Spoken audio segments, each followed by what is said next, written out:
मला हे विचारायचं आहे की तुमच्याकडे जेव्हा क्लायंट येतात तर मोस्ट कॉमनली काय चॅलेंजेस जनरली हँडरायटिंग थ्रू तुम्हाला कळतात की हे बेसिक चॅलेंजेस किंवा स्कोप ऑफ इम्प्रूव्हमेंट तुम्हाला जनरली दिसतो? एक 4 ते 5 ज्या गोष्टी आहेत, ट्रेड्स आहेत. First is procrastination. Procrastination is something की मला करायचं आहे पण मी नाही करत आहे. आज करू, उद्या करू, परवा करू, आपण वी कीप पोस्टपोनिंग. ह्याच्याकरता बरीचशी लोकं येतात. त्याच्यानंतर येतात डिसिजन मेकिंग करता.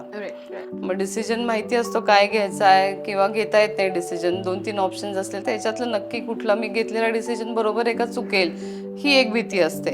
सो मग ही भीती कशामुळे येते की कॉन्फिडन्स कमी असतो, सेल्फ डाऊट असतो, भीती असते की मी हे घेतल्यानंतर पुढे चुकलं तर काय होणार.